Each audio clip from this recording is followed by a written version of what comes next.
working now.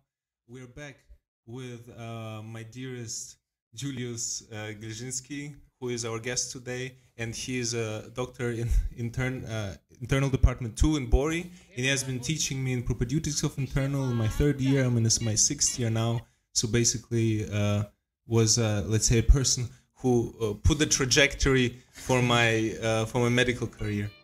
Yes. Hello, guys. Okay. Well, let's ease ourselves into this interview. I know you've been on holidays quite recently, but now you're back to your daily life, work. It's hard to get back into the routine. So let's just get the vacation vibes back. So where have you been on holidays? In Greece. Yeah. Very nice. Okay, so let's get the Greek vibes. We need some Greek vibes, guys. Can you play us some? Can you play us some suitable music? Nice. Garsona. Oh, let me handle this. Okay. Let me handle this. So, Parakalo Mezedes. Feta.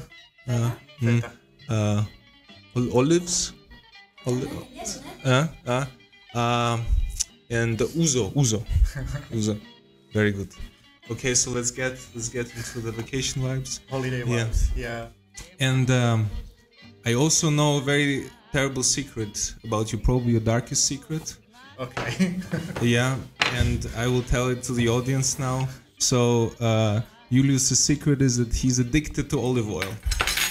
Yes. It's a terrible addiction, and that's why we're gonna use your addiction now in the show. Against me. Against you, of course. Oh. Ευχαριστώ πάρα πολύ. Is this sponsored? We don't have. We can thank Martha's mom maybe, for sponsoring. And Martha. And her aunt for making those breads. Those are homemade. Yes, imported from Greece. So they're like 2 months old. Is that correct? Okay. They're supposed. Sure. Yeah. Yeah. We're gonna use your addiction against you. And can you also bring the olive oil? Yeah. So we'll have a little game throughout the show where you can solve some tasks. Okay. And for each task that you solve, you will get some olive oil, and we have a scale here. So let's see how much olive oil you can take home. Okay. Yeah. Oh, so and do I have to win or lose? Is it like a punishment and you pour? Or no. Everything that will end up in this jar. Okay. You can take home. Okay. Perfect. Okay. Yeah. So, serve yourself. Yes, of course. And I know that COVID now maybe is a tired topic for many people. Mm-hmm. Yeah, and there have been a lot of discussions about that. But I just wanted to use the opportunity because I know you personally worked in a COVID ICU during the pandemic. Yeah. During the pandemic, like, can you just maybe briefly describe how was it for you? I thought this was supposed to have holiday mark. Anyways. No, I ruined it already. I think I'm not going to say nothing that haven't been said already, but it wasn't easy. It was really demanding, and I think I finished my med school like 5.5 years ago, and it was like the most difficult time, and that's why it's even more crazy that we're having it back again already. So it was difficult, but that's all I would probably say to not make this depressing. But did it make you, like what I was wondering, did it make you angry if you would see people on the streets protesting? A lot maybe against the COVID regulations, maybe people not wanting to wear masks. Did you insult someone personally because you were so involved? At first, yeah, that's like the surface emotion that you get angry, right? But the more I was thinking about it is I felt hopeless, you know, like I couldn't change the situation, and like the behavior of the people protesting outside and catching COVID basically en masse meant that we would get more patients. We would have to do more overtime, you know, like I had to suffer consequences for things that other people were doing, you know. So yeah, at first it makes you angry, but I think like the core emotion was like I was quite hopeless. But I think even the people protesting outside, that's like their surface emotion was that they were angry, but I think they were more fearful inside, and that's like the way they manifest their fears, if you know what I mean. Yeah, more or less, I understand. Cheers. Yeah, cheers, by the way. Heavy topic, so let's get some alcohol.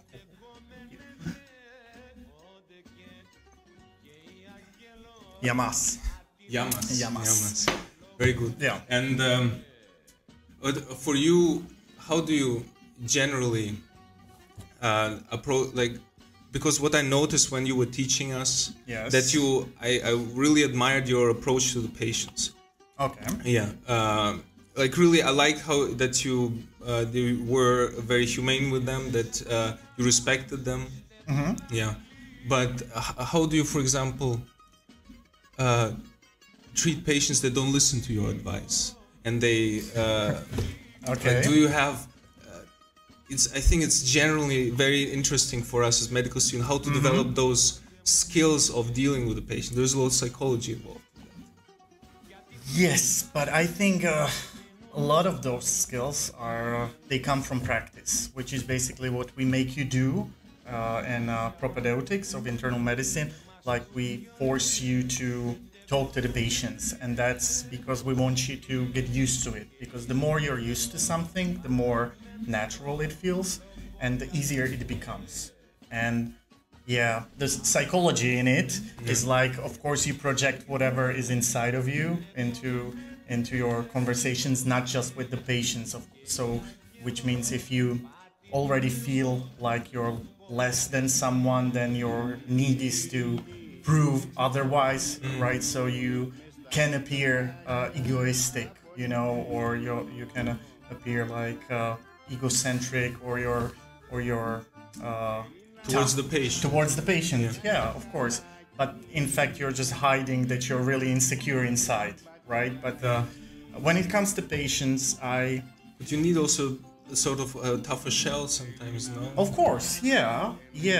But you also have to. That again comes with practice. You have to, first of all, you have to remember that the patients are people, okay?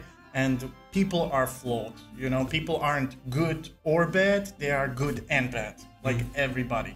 Even I am good or bad. You are good or bad, and so that helps you like see the patient as not some annoying thing, you know, that came here and demands your time, demands your attention, but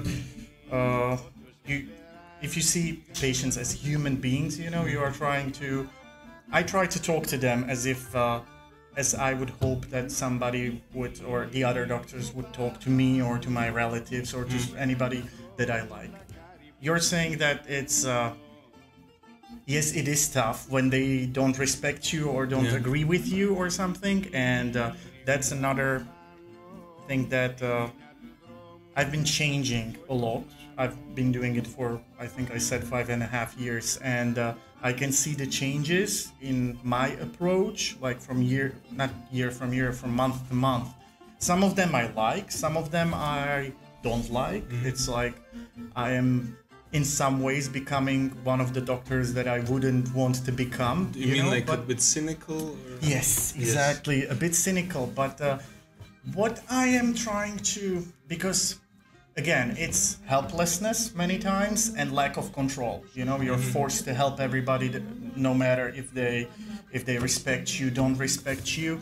What I'm trying to do is like not force my help onto someone. You know, there is like I don't want to say a bare minimum. There is like evidence-based approach that you have to provide to someone, you know, and that's like a baseline that I provide to everybody. But if somebody is mean to me or doesn't respect me or something, that's all they get, you know, because that's all they rightfully deserve, you know. And if somebody is like more humane towards me, you know, it opens up even more humanity in me towards them, you know, because I think like our time, our assets, like everything is limited, you know. There's not unlimited source of everything, like our energy, emotional energy, our patience, it's all limited. So I'm trying to not to waste it where it's like useless, you know. And that's another skill that I'm trying to train, because sometimes you overshoot, sometimes you think you've read a person enough that you know, like, oh, this is like some not nice person. I wanted to say asshole, but this is life. I'm not supposed to say that. It's okay. Yeah. It's okay. So this is not nice person, so I'm not going to waste my time. And then you find out that they were just really scared or something. Yeah. But the more you do it, the more practice you get, the better you get at reading people. And that's what I'm trying to like focus on, not wasting my time and energy on somebody who doesn't appreciate it, because then I have more time and energy on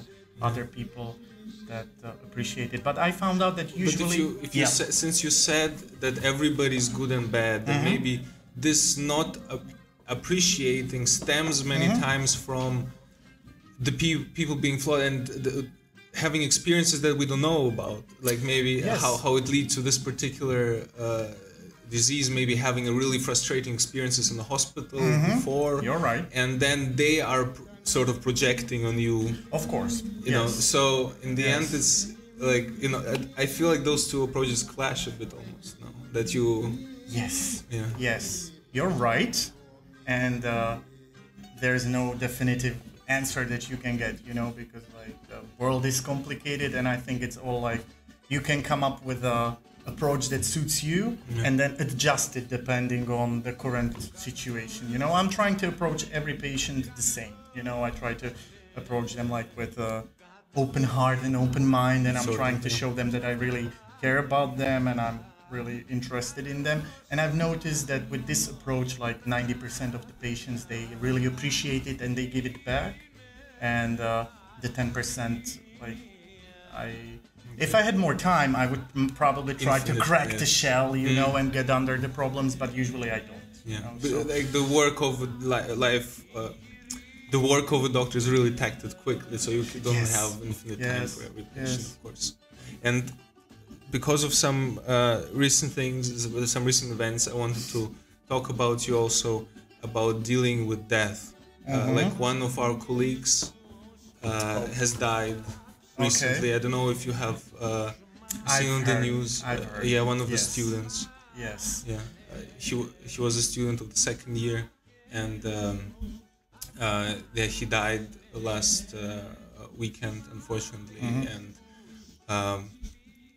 he disappeared on Friday, and then we were trying. His friends then started to organize a search parties to find him, and then the police got involved, and we also participated personally, like one on Sunday. And then Sunday evening the news came out that he died. Unfortunately, he was found dead, and so our condolences to the family and friends. And it made me think a lot also about how do we approach death, how do we handle it. And then I wanted to ask you, like, how do you see death quite often, I would say, in the ICU especially. Yes. Yes. Do you have a specific approach, a coping mechanism? A coping mechanism. I mean, death is inevitable part of our lives, right? And I mean, it's... Excuse me, guys, if you want, you can also switch off the music if it's not fitting. Yeah. It's not fitting. Yeah. Yeah. Death is inevitable part of our lives, right? And I think coping with death is, for me, it's really interesting topic, because I'm kind of masochistic in that way, you know, like emotional pain and stuff. And because I find the process of coping with that death really fascinating, because I think that process, you probably heard about 5 stages of grief. Yeah. You know, like you start with denial, then you go to anger, then bargaining, depression. But you can go like acceptance. that from those stages also in different order. Of course, Yes, of course, yeah. But that is like coping with grief, and grief is not just death, right? If you've went through a breakup, and if you think about it, you can find yourself going through exactly the same stages, right? Of grief. So grief is like coming to terms with reality that's like a lot different than you expected, or it was unexpected, like death is. And I think it's again, it's a process, it's a skill that you have to train your whole life. But I was also thinking about like what I noticed. I mean, I'm still a medical student. I haven't encountered death personally so much, but I also, for example, during the summer practice, there were patients that died, and I felt myself really thinking about it as a sort of biological thing. Then, and this sort of there's this disconnect. Then there's not about the person. Okay, there is now this biological state of matter. Yes. You know, when you see the dead body. On the other hand, I also was thinking about when studying forensic pathology, you know, and then seeing those like horrific pictures in the books, and kind of on the other hand, trying to make it almost like seem funny to oneself. It's like so you don't have to encounter the severity of it. Don't have to approach it seriously. Sort of. I think it could be like a coping mechanism of dealing with it, but I think it's also a matter of getting used to it, because I think our current society really relegated death to people in Czech Republic mostly die in hospitals. You know, like a few decades ago, everybody used to die at home, and death was a regular part of human life. We now relegated it to like fringes of society, and it's hidden and nobody sees it. And then we do is we get shocked when it happens, you know. So I think like so it's sort of a natural extension of life, but we ignore it. Yes. But I think we ignore it because of selfish reasons. We ignore it because many times it reminds us of our own mortality, and we don't want to like really think about it many times. Okay, hold that thought. Our own mortality. Okay. Yeah. First of all, I think we have to do a little game. Yes. So first, you know what? Olive oil. First dose of olive oil is for free. Basically, you just have to name your summer. We will make a really hard transition here. Like name your summertime banger so our audience can listen to it a little bit. Yes, my summertime banger. I mean, it's not summertime. You asked me about my current banger. Your current banger, yes. Ram pam pam. Thank you. We are playing? Okay, very nice. I promised you don't have to dance to it, otherwise I would have... do I get more oil if I dance? You will get more oil. Okay, let's do it like this. So you get for the song, you will get 50 grams, and then you can get 150 if you dance. Yeah. Okay, maybe. So what's the first game? This is basically we're doing it right now, and let's do a second game, right? I overshoot it a little bit, but is it homemade? It's Martha's homemade. It's Martha's homemade, yes, sponsored also. Martha's family, like most. Let's do also another game. Okay. So, I have some very funny jokes prepared. Okay. Okay, and you're, yes, you should not laugh. So if you can withstand, let's say you get extra olive oil if you laugh about my jokes. Okay. No, I'm kidding. You should not. So I will present you a few jokes. They're really dead jokes, you know. Okay. Yeah. And you should try not to laugh. Okay. So, What do you call a ghost poop? What? A boo-boo.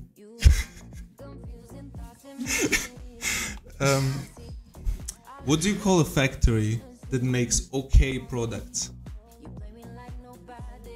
A satisfactory. Okay.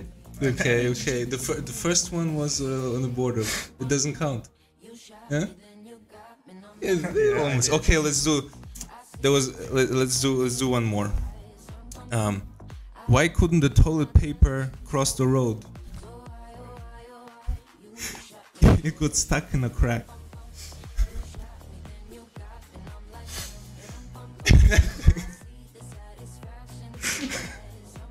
Oh boy. Yes, so no olive oil. No olive oil. Just 3. Okay.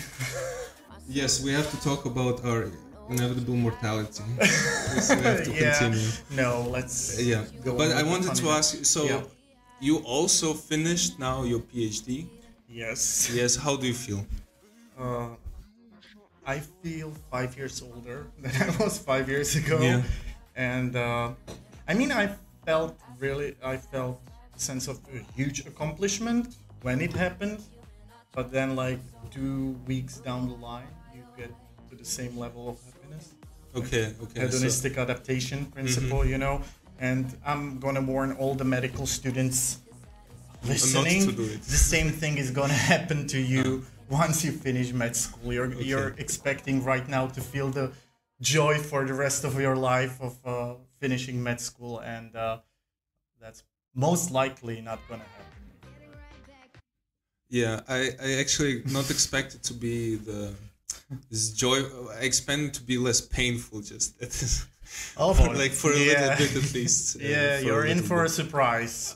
Yeah, good. Whoopsie. Yeah. Where was I? Yes, I wanted to ask you. First of all, like it's an awfully long time to finish a PhD, and it's awfully lot of work. Why did you do it? Why did I do it? Because ever since I was in not primary school. In primary school, I wanted to be an actor, but then in high school, something terribly wrong. Yeah, I wanted to be a scientist, you know, and the PhD felt like the natural pathway to take becoming a scientist. So I wasn't forced into it like many of the PhD students are, and I'm not supposed to say it. But in many clinics, like if you want to stay in a university hospital, especially in Prague, you have to take the PhD. But so I wasn't forced. It was I wanted to do it, and it was because I wanted to be a scientist. And also there was a narcissistic part. I wanted nice. The validation. It looks nice behind the name. Yeah. Yeah, I understand, because I was also thinking about this. The word, like I had, for example, an offer to do it, like start doing it. In Germany, it's a bit different. Like PhD is a lesser volume of work. Okay. That one that it's called it's the doctor title that you get. Right. And it's a bit smaller than the regular PhD, but that is what sort of doctors do. All of them. Not you can do, you don't have to. Again, and then I had an offer to start this, for example, doing during the 6th year already. And I was thinking, it would be nice, but like, why do I do, like, I wanted to be really interested in the topic and to have the urge to do it, and not just do it for the sake of doing it, sort of. Yes. How was it for you? You could decide when you finish med school, like if you were really passionate about the topic, you would already have known all the hospitals that have the research in the topic that you want to do, or if you know what I mean. You know, so it's either that pathway, you really have to be passionate about the subject, but I honestly think that it's not the majority of people. Majority of people want to do science. And usually it depends on the department where you start studying, and they let you choose different topics, and then you choose of the few topics that you, whichever you like the most. Okay? If you're passionate about it, you choose your future place of work depending on what subject you're passionate about. But I think that's like really minuscule minority of all the PhD students, at least here in Czech Republic. I don't know about Germany, so I can say. Okay. Do you want to tell us what your PhD was about, or like just maybe the name of the topic? Yes, the name of the topic was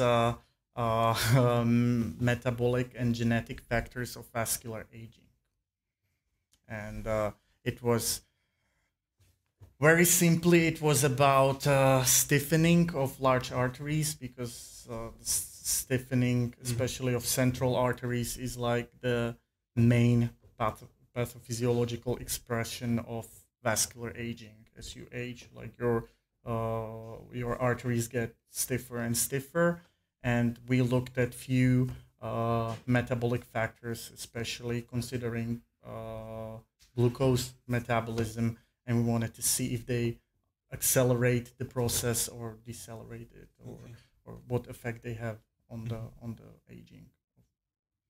Let me just give a quick note to my colleagues.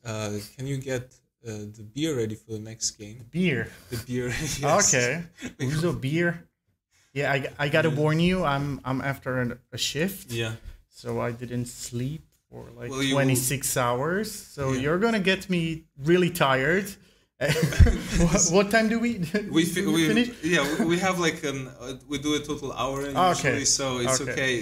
If you fall asleep afterwards, I mean, it's better for you. Good, no? good, yes. But unless you had. Oh, that's not a lot of beer. I thought you were gonna bring like a half liter. Okay, I can do it. So yes, it's so there are 3 beers for you. Please put them here in order. They're all for me. They're all for you. You don't have to drink full of them, but so it's a game you have to guess.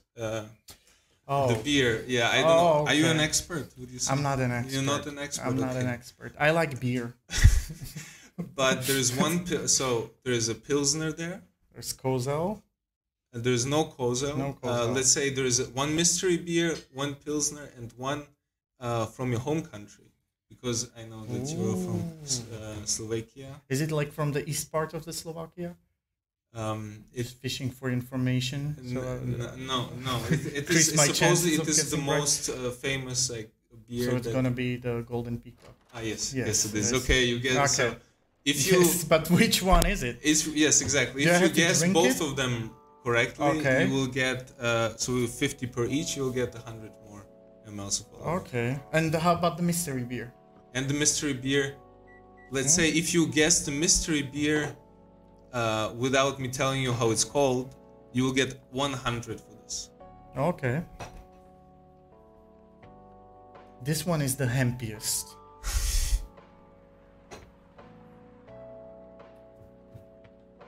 Good. Good beer. It's good beer. The hempiest. Try not to switch them though. Yes. Yeah.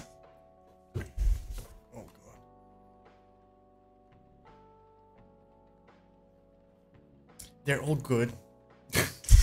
one of them. They're all the same, isn't it? Isn't it? But I mean, the color is different. We play fair. You play fair? Yes. The darkest one is supposed to be probably Pilsner, but I think the hempiest one is gonna be Pilsner. And that would make sense. Taking a guess. The middle one. Generally, yes. Whenever you do your final. I have to do my final. Yeah. My final. So I think the middle one is gonna be Pilsner. Okay. I mean, they're all good. Is there gonna be like Alpha, a Greek beer? You don't know. Okay, I will tell you it's a Czech beer as well. It's a Czech beer as well. Yes. It's hard to get Alpha here. That's true. And to be honest, it's not like I would take Alpha from Greece. Yes. Sorry, but you don't go to Greece for the beer. Yeah, they do have some. No, I actually nowadays you have those microbreweries that make great beer everywhere, so you can find. But like the big ones, the good thing is cold. Yes. Okay, so I think this one's gonna be Pilsner. golden peacock, and the dark one is Czech as well, so it's gonna be Staropramen, Starobrno or something. I mean, all the big factories make very similar beer. I mean, yes, it's true. They're quite similar. Okay. What is This one is Pilsner. This one is Pilsner. Okay. Okay. Okay, so I got these two mixed. It's Gambrinus. Mwah, mwah, mwah. that is really. But Oh boy! At least you get to drink them. Yes, thank you. Yes. Thank you. For the record, next time I prefer dark beer Okay. or mixed beer. Okay. If you get We'll invite the you mixed- again. And Yes, next time. Next Next time, get the dark beer. Okay. Oh boy. Well, let me take a look at my magic. Magic question. What are we gonna do next? Oh boy. Okay. Yeah, I want. Are you gonna embarrass Do you me want- again? Yeah. Do you want more embarrassing stuff? Yes. Yes, embarrassing No. stuff, or like Oh, boy. medical stuff. Doesn't matter. Whichever. Doesn't matter. Okay. Embarrassing stuff. So, how homophobic is Czech Republic? Oh.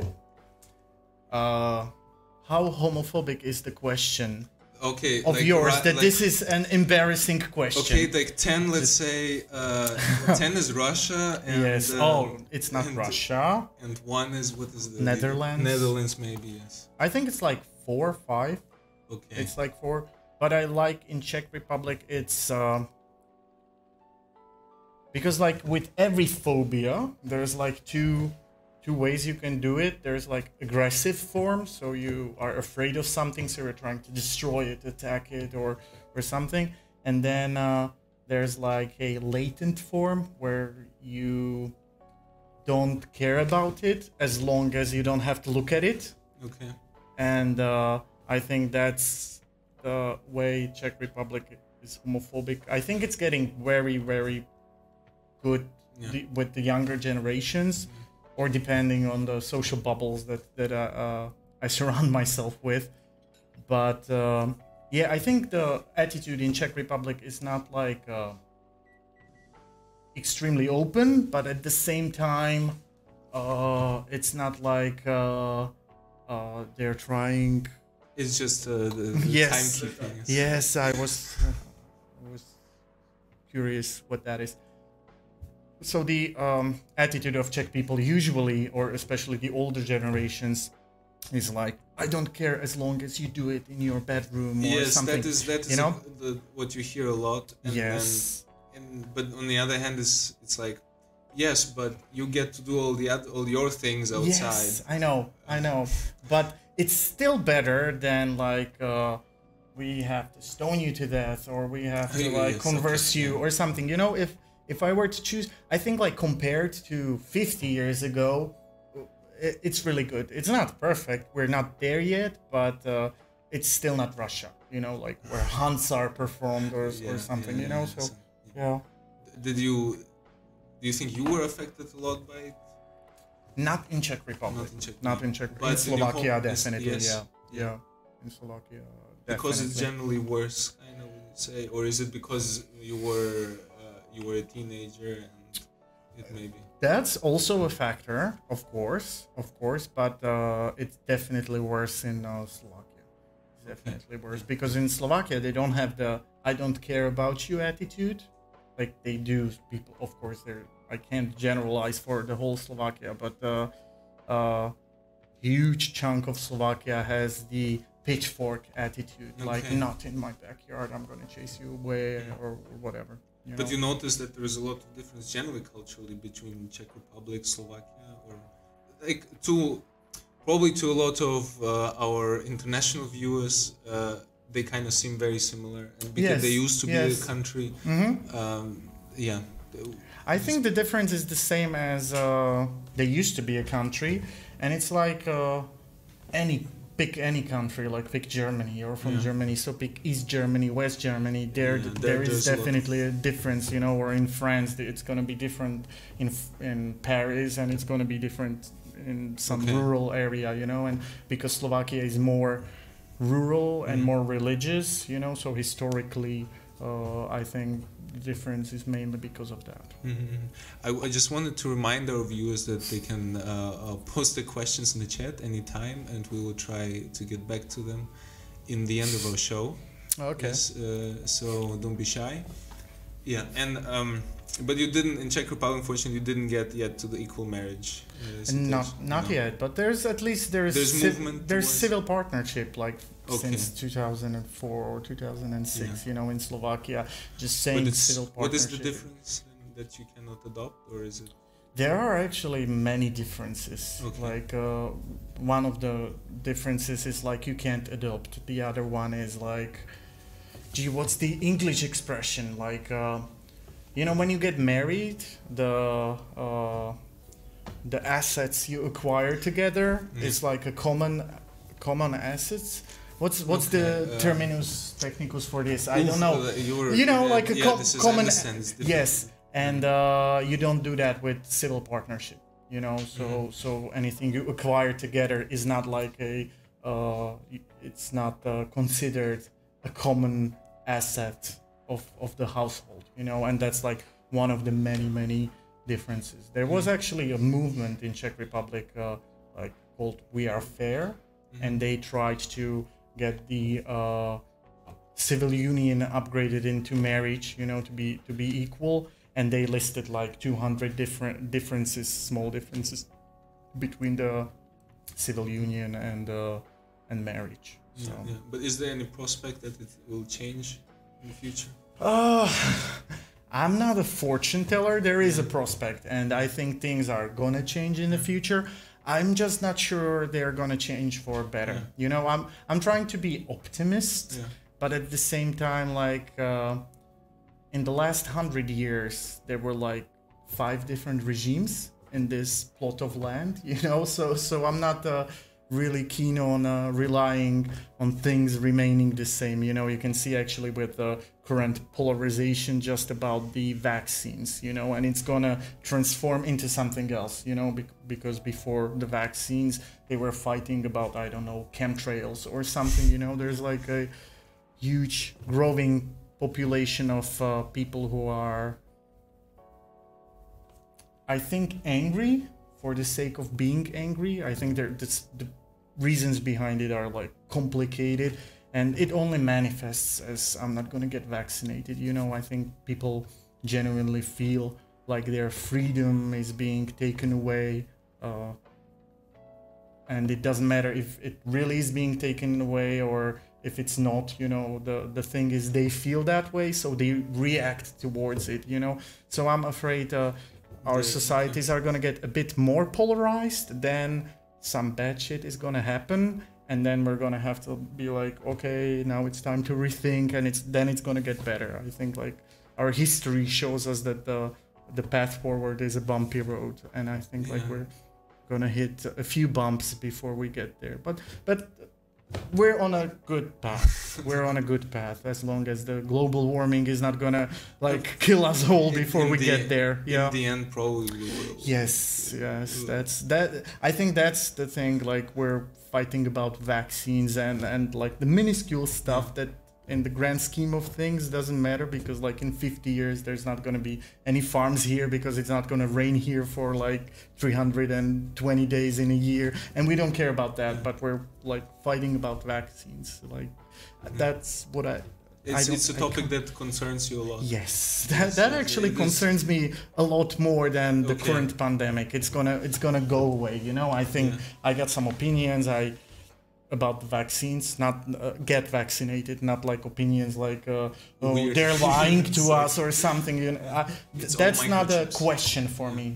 That's like not a thing that I have to evaluate to get towards a point.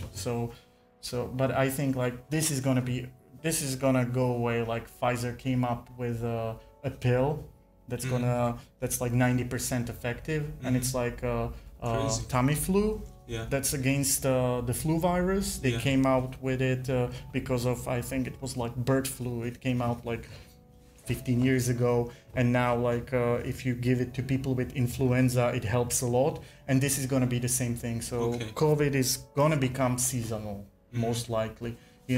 But the global warming is not. I mean, it's gonna be seasonal. We're gonna be like seasonally screwed a lot, and then screwed a little less. But it's gonna be like here, and I'm surprised we're not doing how do you, as much as we could. How do you feel about personal responsibility that people like that people should recycle and people should, I don't know, eat less meat and people should, because what do you think about that? Because in the end, like, I think it makes you feel good and it's important, but it's I'm not gonna say what I think about it. I'm gonna say, like last year, because of COVID, like the world economy shut down. We stopped flying planes and we stopped like traveling, and our consumption went down.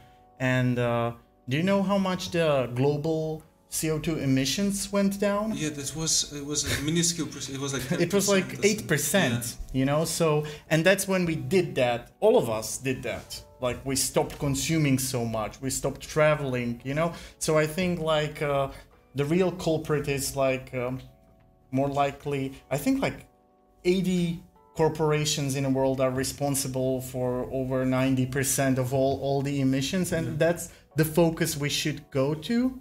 And because I think like that's a very convenient thing for the big polluters, is for us to believe that we can actually change something by, I don't know, recycling or whatever. Like reduce your consumption, of course you can do it, and if we reduce our consumption, it's gonna affect the big polluters because they're gonna produce less because the consumption is gonna be lower. And but I think that's like a how do you call a tactic when you blame? Yes, you shift blame and you diverge the focus of the discussion, while the main discussion should be pointed a different way. But I'm not a climate.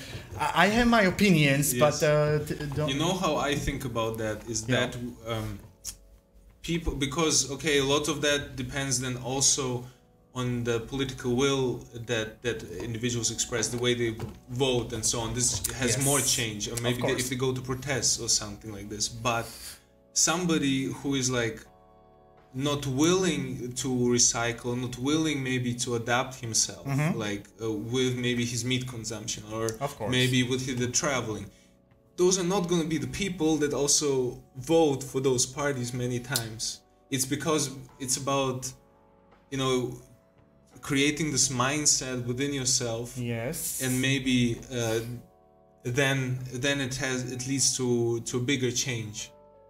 Then maybe if we vote the parties that will change, will change, like green parties, and something about it.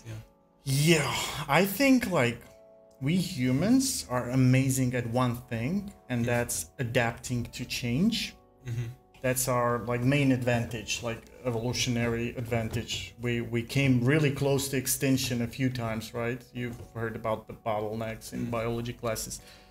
But at the same time, the funny thing is that we are really refusing to change unless we are forced to do it, you know? So I think like even with climate change, the data was there like in the 70s or in the 90s, and this is 2021, and now we're talking about it, you know, while we knew about it before. It's like when your roof is leaking and you only start considering repairing it when you start seeing the cracks, right? So I think that's one of the flaws of democracy, but at the same time, I'm still not advocating for authoritarians. So I think like the only way out is like better education, like get the young generations more willing to question whatever they believe, and and to think, to think, not just about like I'm not saying like mainstream media are bad. I'm not saying that, okay, but to be open to change. I think that those are like really heavy topics. I don't think we can discuss it. We can discuss it, but of course we're not gonna solve it. But we have some opinions. Better minds than us have not failed. Solved. Yes. So let's interrupt this bit of with another game, inappropriate game. I know you vape. Like, Yes. is it so? You as a doctor, you would advocate against cigarettes? If you quit, you should vape instead. If you have a choice between the two. If you have a choice between the two, the vaping or most of the evidence that we have so far says that vaping is not as good as not smoking, but it's definitely significantly better than smoking regular cigarettes. So if you can't quit, go to vaping.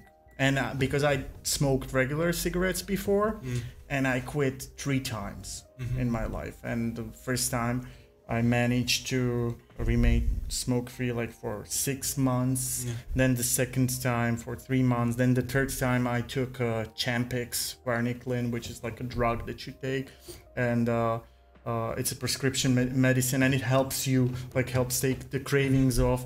Then I gained 30 kilos and couldn't lose it. 30, yeah. Insane. Yeah. I cannot imagine 30 kilos. Yes, that's like 60 Pilsner cans.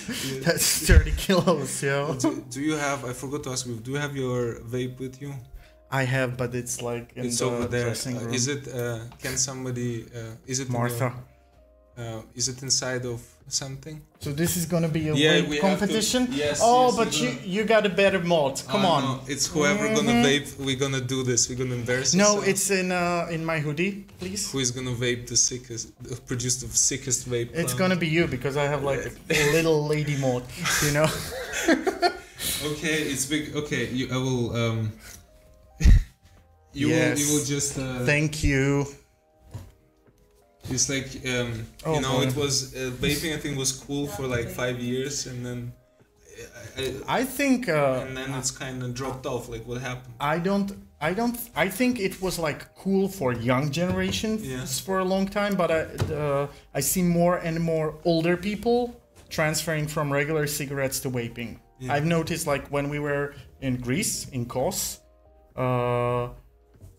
most of the people that smoked there, they were vaping. Like it wasn't even 50-50. Like the majority of smokers were vaping. So if you're young and you're choosing between smoking and vaping, choose nothing at all, you know. But if you're old and the choice is like either you smoke or you don't, and then you get the cravings and 30 kilos or whatever, and then choose the vape. Yeah. Okay, then so let's do it for. Oh boy, and who's the judge? I know Lorenzo. You're gonna judge. Oh, when do we start? With like one. I don't.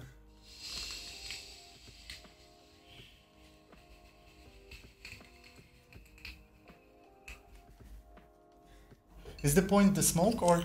I thought like the sickest vape cloud.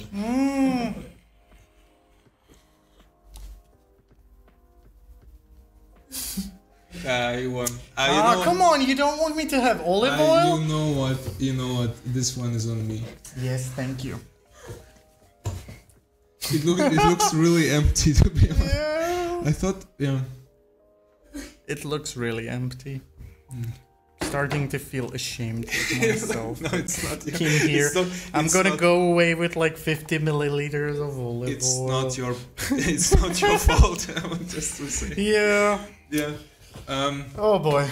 Maybe before we go to the so if the viewers have more questions, they can post now. Before we almost finished, maybe one last question. Like, is there any one particular advice you would give to students that are now finishing and like entering the real life? Like you mean the 6th graders that are going to... Maybe you can also tell me how to treat half ref. Yeah, real quick, just a crash course. Like, you mean heart failure with reduced ejection fraction? It would be really helpful. No, I'm kidding. But about the advice.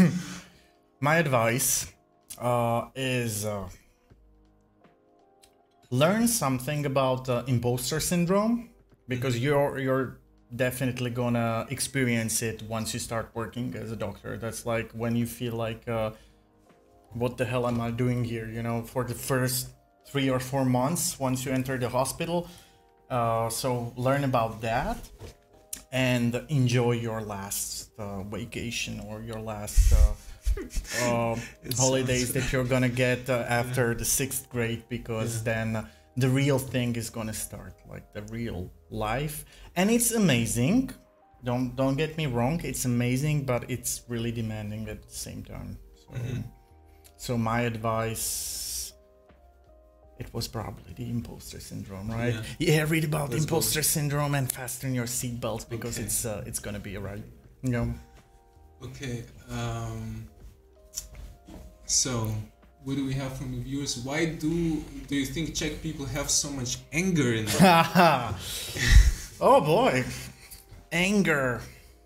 I think. Yeah, he can read. He can read. I think they're frustrated. Maybe. I don't know. I've never thought about that. Yeah, you know, because I'm basically a Czech. I've been living here for 10 years, so I probably am one of the angry people walking down the street. I think it's more common with older generations, though. And currently, like with the current COVID crisis, I think it brings out the best in us, or it brought out the best in us, and now it's bringing more bad in us. But you know, the scales are gonna shift again. You know, it's like I was thinking about maybe because many people have like for international students that we often get lost in translation. Many Czech people, I think, don't speak English, and then they're frightened to. They're afraid to speak. Yeah, they're afraid to speak. Maybe or they speak with the little bit that maybe they can speak, or maybe they even speak good English. Right. But they just are afraid. Yeah. And maybe this kind then gets lost in translation to an extent. Yes, that's possible. That's possible, but I've heard like the Czechs are like people think the Czechs are rude for not trying, or like but there is this theory like there are coconut people, and then there are people that are like or cultures, coconut cultures, and the peach culture. You know, the peaches are like soft on the outside, and but then really hard on the inside. Okay. You know, and that's like American culture. You know, they're all nice and smiles and everything, but then it all remains superficial. You know, because then you get to the hardcore, and then they set the boundaries. And Czech people are like the coconut culture. You know, really, really hard on the outside, but once you get inside, it's like really soft. They're really soft, and I think like if you get to know, or if you got to know any Czech people, you probably have noticed that, you know, they keep a distance, but once you become their good friends, you know, they're like really good friends. So I think that's like, I have no idea if that's like, many people are gonna be like, oh yeah, it's communism, because then everybody had to be like, you know, neighbors were spying on each other, and everybody had to keep the boundaries and keep to themselves. I have no idea. Maybe it's like because of that. I'm not a sociologist. Maybe we could go to the heart failure, because I feel more comfortable explaining stuff there, probably. Okay, so what's more ecological, classic cigarettes or vaping? Ecological, so produces, I guess, less waste and less CO2. Oh boy, that's a difficult question, and I think that's like a very good topic for PhD for someone. That's like a definitely very good question. I can only give you my opinion. Again, you know, I think like this produces e-waste, you know, so if you don't recycle the batteries in it and everything, you know, I don't know how long you've had your mod. I have to change my mod like every 1.5 to 2 years, because I break it and it falls down. So on the other hand, regular cigarettes, you know, the butts, they're like everywhere, but on the other hand, they're like cotton, so it dissolves in 5 years or whatever. But I have no idea. It is a difficult question. Probably in the making, how much it gets you need to make the thing itself. I mean, nicotine, it's like toxic as hell, right? Like I don't know if it's toxic for the ozone layer. It's not toxic but regular smoking cigarettes aren't as well, you know. But like, I mean, nicotine, it makes the bees dizzy, right? It's like the main culprit in the colony die-out syndrome and everything. So, I don't know. My guess would be probably 50-50 when everything considered, but I have no idea. Okay, do we have more? And are you looking forward to see Hannah? Oh, that's probably my sister. Hello, yes I am. That's my niece. I'm a godfather. Oh, very nice. Yes, of a Is it little a lot girl. of responsibility? What does a godfather do? I have no idea whatsoever. Like you run the mafia, you know. Like if you I watched. Yeah. Actually, I watched Godfather for the first time quite recently. Okay. Yeah, and yes. I was thinking they should have made a show. Like if it would have been done now, it would be like a show with on Netflix like, or something. Yeah. Because I can imagine it's stretched. Also, there's more material. Yeah, for this. but sometimes it's best to end like where things end. You know, sometimes. But not to end. Like if we imagine the first movie as a show, like so you have the same finale maybe, but it's just so much skipped sort of. Oh, I'm gonna be honest. I haven't seen the movie. I thought I'm really bad. Blasphemy. I know. And you made references. That is the blasphemy. You said that Godfather runs the mafia. Oh, so, that's basically all I know. That it's a cult movie, and but. So what is your responsibility as a Godfather? You bring a lot of presents. Well, you mean the actual... yes. I'm supposed to bring a lot of presents, and historically, the Godfather was the one responsible. Like, if something happened to the parents, the godparents were supposed to take care of the child on one hand, and then on the other, the godparents are responsible for spiritual upbringing of the child, which means like in our culture, like you're supposed to take the child to the church and you're supposed to lead the child, and then you're supposed to make sure that the parents are that the parents are doing a good job, like of raising a good Christian. But right now it consists mostly of buying expensive presents. Okay. Yeah, maybe you can. Maybe it's like training a little bit parenting skills. Maybe. Try it out. See if it works. I don't know. Yeah. Do we have any other questions? No. Okay. Then thank you very much for coming. Yes. Thank you for having me here. I hope you had fun. I had fun, but I don't have olive oil. That's right. I'm gonna have to pay for the rest, right? Probably, like, yes. Yeah, so you're gonna make the price on Martha. Okay. She's hard at bargaining. But I got free beer. So. At least you could still have some feta. Yes, I'm gonna have some more feta off screen. Okay, let's go. So thank you everybody for watching, and we'll see you next time. See you next time.